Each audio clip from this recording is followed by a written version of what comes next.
The worst moment of my life happened while everyone was clapping. It was supposed to be my engagement dinner. My fiancé Ethan sat beside me, smiling, while our parents and relatives filled the restaurant with laughter. I was the older sister who finally found love. After years of helping my family, after years of being the responsible one, this night was supposed to be mine. Then my younger sister Sabrina stood up. She grabbed the microphone the restaurant staff had set up for speeches. At first, I thought she wanted to congratulate us. But her smile felt wrong. "Everyone deserves to know the truth," she said calmly. My stomach dropped. She turned to Ethan. Then she said the words that shattered everything. "Ethan and I are in love. We've been together for months." The room exploded into shocked whispers. I looked at Ethan, waiting for him to deny it. He didn't. Instead, he slowly stood up and walked over to Sabrina. And then he held her hand. My entire world collapsed in that moment. But the most painful part wasn't Ethan. It was when I turned to my parents, begging them to say something, and saw the guilt on their faces. They already knew. And that was when I realized. My sister didn't just steal my fiancé. My own family helped her do it. I couldn't breathe. Everyone in the restaurant was staring at me like I was part of some cruel reality show. But Sabrina looked proud. "Naomi, I didn't want to hurt you," she said, pretending to sound sad. "But Ethan and I didn't plan this. We just fell in love." Fell in love. With my fiancé. I turned to Ethan again, desperate for him to say this was a mistake. But he wouldn't even look at me. Instead, he squeezed Sabrina's hand. Then my father cleared his throat. "Naomi, please don't make a scene." The words hit harder than the betrayal. Don't make a scene. My younger sister just announced she stole my fiancé, and I was the problem. That's when it finally made sense. Sabrina had always been the golden child. When we were kids, she got very sick. She spent months in the hospital. My parents nearly lost her. From that moment on, they treated her like she was fragile glass. Every mistake she made was forgiven. Every rule was bent for her. And every time she hurt me, I was told to understand. Your sister has suffered enough. Now she had taken the one thing that was supposed to be mine. And my parents were still protecting her. But what none of them noticed was the strange expression on Ethan's face. Because for a split second, he looked nervous. I didn't scream. I didn't cry. I simply stood up from the table. Everyone watched in silence as I removed my engagement ring and placed it carefully on the table in front of Ethan. "Congratulations," I said quietly. Sabrina looked confused. She expected a fight. But I was too tired to fight for people who clearly chose her. My mother stood up quickly. "Naomi, don't leave like this." I turned to her. "You already knew," I said. She didn't answer. That silence told me everything. My father tried to speak next. "You're the stronger one. You'll understand eventually." The stronger one. That was the excuse they had used my entire life to ignore my pain. I walked out of the restaurant alone. Behind me, I heard Sabrina say something. But I didn't turn around. For the first time in my life, I chose myself. But as I stepped outside into the cold night air, one question kept circling my mind. If Ethan truly loved Sabrina, why had he proposed to me just 2 weeks earlier? And why had he suddenly gone quiet when Sabrina told everyone the truth? Something about his reaction didn't feel like love. It felt like fear. The next morning, my mother showed up at my apartment. Her eyes were red from crying. "Naomi, please talk to me." I almost closed the door. But part of me still needed answers. So I let her in. She sat down slowly and looked around the apartment like she was seeing it for the first time. "You've always been so independent," she said softly. "That's not an answer," I replied. She sighed. Then she finally told me the truth. When Sabrina was sick as a child, the doctors told us she might not survive. I already knew that. But my mother continued. "We promised ourselves that if she lived, we would never let her suffer again." And that promise became the problem. Every bad decision Sabrina made was excused. Every selfish choice was forgiven. And every time she hurt me, my parents told themselves I was strong enough to handle it. You were always the mature one, my mother said. But you let her steal my fiancé. She started crying. We didn't let her steal him. We thought, maybe Ethan loved her more. That was the moment something inside me broke completely. Because my parents didn't even realize how cruel that sounded. But before my mother left, she said something that stayed with me. Ethan insisted we keep it secret until Sabrina told you. Why would he do that? 2 days later, Ethan called me. I almost didn't answer. But curiosity won. Naomi, we need to talk, he said quickly. His voice sounded stressed. Why? I asked. You deserve the truth. I laughed bitterly. You should have thought about that before you humiliated me. He hesitated. Then he said something strange. I didn't want Sabrina to tell everyone like that. My chest tightened. What do you mean? I told her we should wait. That made no sense. If he loved Sabrina, why hide it? Then Ethan said something even stranger. I never meant for things to happen this way. The way he said it sounded less like love, and more like regret. Then I asked the question that had been haunting me. If you loved her, why did you propose to me? The line went silent. For a long moment, Ethan didn't speak. Then he muttered something that sent a chill down my spine. I thought it would be easier. Easier. Before I could ask what he meant, he hung up. And that was the moment I realized something terrifying. Ethan hadn't just betrayed me.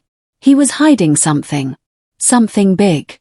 Meanwhile, Sabrina was enjoying her victory. At least, that's what everyone believed. My parents invited her and Ethan over for dinner only a week after the engagement disaster. They acted like nothing had happened. Sabrina sat proudly beside Ethan like she had won a prize. I know Naomi is upset, she said sweetly, but she'll move on. My father nodded. She always does. But Ethan looked uncomfortable. He barely spoke during dinner. Every time Sabrina talked about their future, he forced a smile. When my mother asked about wedding plans, he changed the subject. Later that night, when Sabrina stepped out of the room, Ethan quietly asked my father something. Did Naomi say anything about me? My father looked confused. No, why would she? Ethan quickly shook his head. Just asking. But Sabrina saw that conversation from the hallway. And something about it made her suspicious. Because Ethan didn't look like a man in love. He looked like a man who was waiting for something bad to happen. While my family tried to pretend everything was normal, I decided to disappear from their world. I blocked their calls. I stopped attending family events. And I focused on rebuilding my life. For years I had helped my parents financially. I had supported Sabrina through school. I had always put family first. But now, I put myself first.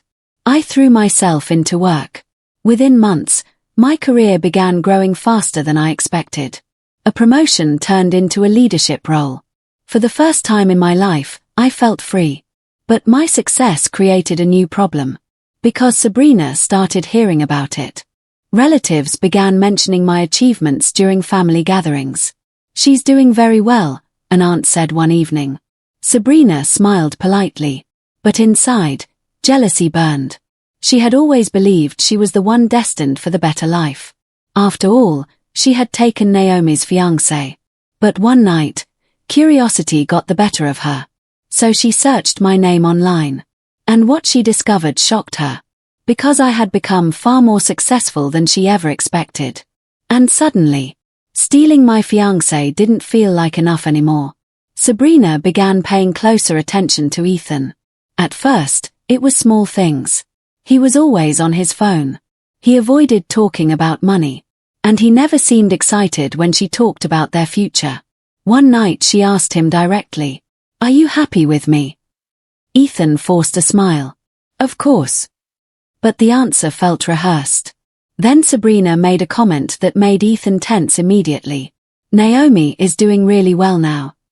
His reaction was instant. "What do you mean?" Sabrina raised an eyebrow. "Why do you care?" Ethan quickly shrugged. I don't. But Sabrina noticed something. His voice sounded nervous. Then he asked something that made her suspicious. Does Naomi still talk to your parents? Why? No reason. That was the moment doubt started creeping into Sabrina's mind. Because the man she believed she had stolen out of love seemed far more interested in what Naomi was doing. And she began to wonder something she had never considered before. What if Ethan never really wanted her? The first real crack appeared 2 months later. Sabrina accidentally opened a letter addressed to Ethan. Inside was a notice from a bank. It mentioned unpaid debts. Large debts. Her stomach dropped. When Ethan came home that night, she confronted him. What is this? He froze. Then he laughed nervously. It's nothing. Just old business stuff. But Sabrina wasn't convinced. Why didn't you tell me? I didn't want to worry you. That sounded like another lie. Later that night, while Ethan was asleep, Sabrina searched his laptop. What she found made her heart race. Credit cards. Loans. And something even worse. Messages about money problems that existed long before he met her. Which meant one terrifying possibility. Ethan might have been hiding serious financial trouble the entire time. But then Sabrina noticed something else in the messages. Something that made her blood run cold. One message mentioned Naomi's name. The message was short. But it changed everything. Once the wedding happens, things will be solved. Sabrina stared at the screen. The message had been sent months before Ethan proposed. But it didn't mention her. It mentioned Naomi. Her mind started racing. Was Ethan planning something? Suddenly his strange behavior made sense. The rushed proposal. The nervous reactions. His interest in Naomi's life. Sabrina closed the laptop slowly. For the first time since stealing her sister's fiancé. Fear replaced her jealousy. Because a terrifying thought entered her mind. What if Ethan never loved Naomi? And never loved her either? What if he had been planning something else entirely? And what if she had unknowingly destroyed her sister's life? For a man who was only pretending. But before Sabrina could confront him, another problem appeared. Because Ethan suddenly started asking questions about Naomi again. And this time, he sounded desperate. Meanwhile, I had finally started healing. For the first time in months, I felt calm. I had moved into a new apartment. I had new opportunities at work. And slowly, the pain of betrayal began fading. But one evening, I received an unexpected call. It was my father. I almost didn't answer. But curiosity got the better of me. Naomi, he said quietly. Your sister needs help. I laughed bitterly. She didn't seem to need my help when she took my fiancé. He hesitated. Then he said something strange. Ethan has been acting unusual. My heart skipped. What do you mean? He keeps asking about you. That made no sense. I had nothing to do with him anymore. But my father sounded worried. There are things we don't understand. For the first time since the betrayal, I felt a strange feeling creeping back into my chest. Not love. Not anger. Suspicion. Because if Ethan had chosen Sabrina, why was he suddenly so interested in my life again? Sabrina finally confronted Ethan. She showed him the debt documents. At first, he denied everything. But when she mentioned the message about Naomi, his face went pale. It's not what you think, he said quickly. Then explain it. Ethan ran a hand through his hair. I was under pressure. What pressure? He didn't answer immediately. Instead, he said something that shocked her. Your family has money. Sabrina stared at him. So? I thought, marrying Naomi would help solve my problems. The room went silent. For the first time since the betrayal, Sabrina felt sick. You used my sister. Ethan looked frustrated. I didn't expect to fall for you. But his voice lacked conviction. And Sabrina suddenly realized something terrifying. She hadn't stolen her sister's true love. She had stolen a man who never loved either of them. And now she was trapped with him. After that confession, Sabrina couldn't look at Ethan the same way. Every smile felt fake. Every word felt calculated. For weeks, she lived with a growing sense of dread. Then one night she overheard something that made everything worse. Ethan was on the phone in the other room. "I just need more time," he whispered.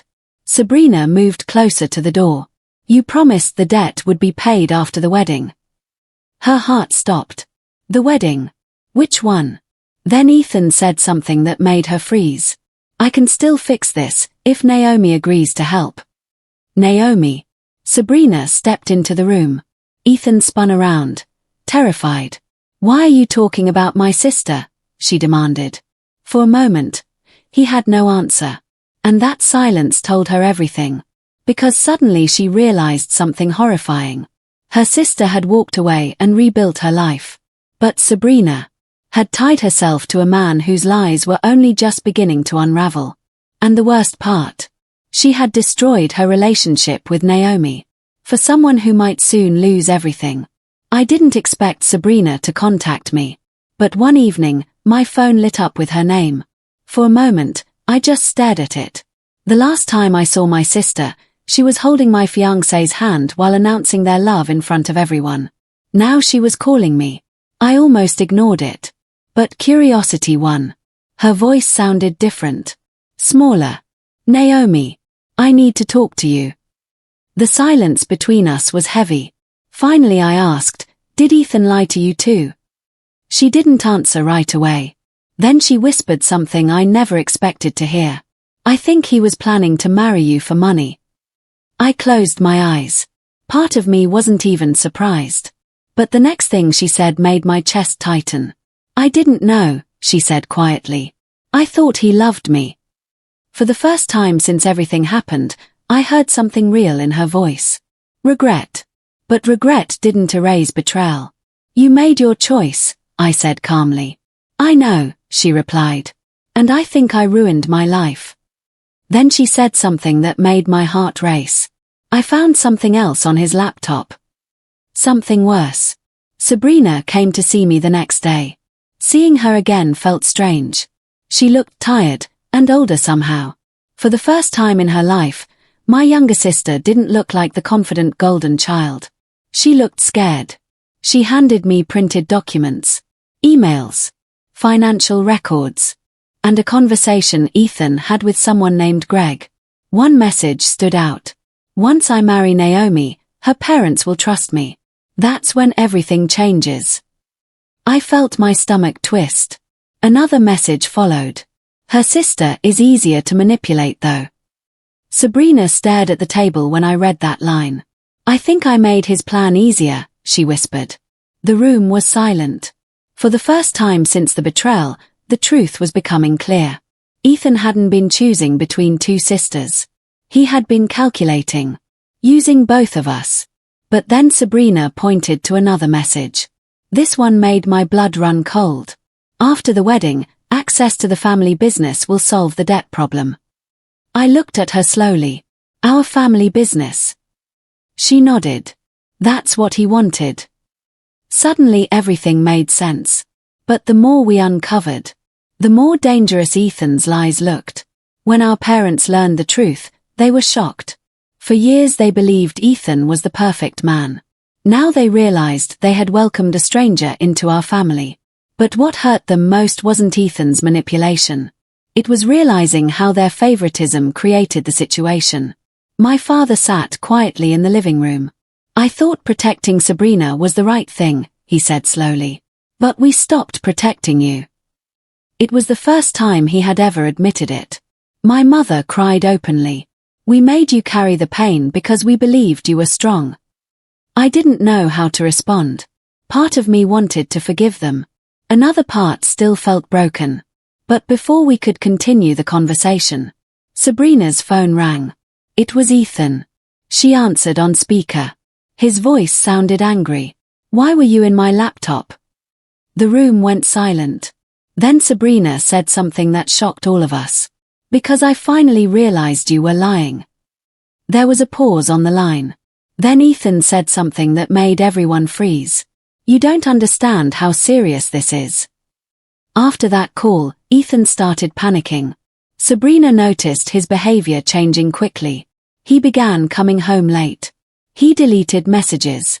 He even started asking strange questions about my work. "Does Naomi still control the investment account?" he asked one night. Sabrina pretended not to notice. But every word made her more suspicious. Then one evening she followed him. He met a man outside a cafe. The same name from the emails. Greg. Sabrina stayed far enough away to listen. "Your plan failed," Greg said. "I know," Ethan replied nervously. "You were supposed to marry the older sister." My chest tightened when Sabrina later told me that. But the worst part came next. Greg leaned closer to Ethan. "If the debt isn't paid soon, people will start looking for you." That was the moment Sabrina realized the truth. Ethan wasn't just dishonest. He was desperate. And desperate people make dangerous decisions. When she returned home that night, Ethan was waiting for her. And he looked furious. "Were you following me?" Ethan demanded. Sabrina didn't deny it. Instead, she looked him directly in the eyes. "You were supposed to marry my sister for money." Ethan froze. Then he laughed nervously. "You misunderstood." But Sabrina had heard everything. "You used me," she said. His smile disappeared.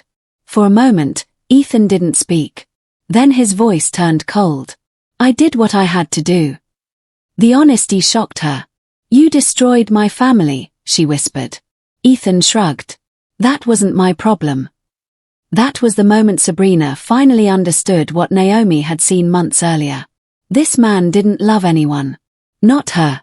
Not Naomi. Only himself. For the first time in her life, Sabrina felt the full weight of her choices. She had betrayed the one person who always stood by her. Her sister. And now she was trapped with a man who never cared. But the worst moment came seconds later. Because Ethan said something that made her blood run cold. "You'd better hope Naomi doesn't turn against me." When Sabrina told me what Ethan said, something inside me shifted. For months I had stayed away from the drama. I focused on rebuilding my life. But now I realized something important. Ethan wasn't just manipulating relationships. He was trying to gain access to money that wasn't his. And that meant my family wasn't the only target. My company had strict financial systems. Access required multiple approvals. But if Ethan believed I controlled those systems alone, he might try something reckless. So I made a decision. For the first time since the betrayal, I stepped back into the situation. Not for revenge. For protection. Because if Ethan was desperate enough to manipulate two sisters, there was no telling what he might try next. But as I started looking deeper into his background, I discovered something that made the situation far worse. Ethan's debts weren't just personal. They involved people who didn't forgive easily. Soon after, Ethan's world started collapsing. The bank began calling him daily. Greg stopped answering his messages. And Sabrina moved out of their apartment. For the first time since the betrayal, she returned to our parents' house. But this time, she didn't act like the favorite child. She sat quietly at the dinner table. "I destroyed everything," she admitted. Our parents looked heartbroken. My father shook his head slowly. "No. We helped destroy it." That sentence changed the entire atmosphere in the room. For the first time in years, Sabrina realized something painful. Her parents' protection hadn't helped her. It had prevented her from learning responsibility. But the worst news came later that night. Ethan showed up at the house. He looked desperate. And he wasn't there to apologize. He was there to ask for something. He wanted to speak to me. Alone. I met Ethan outside the house.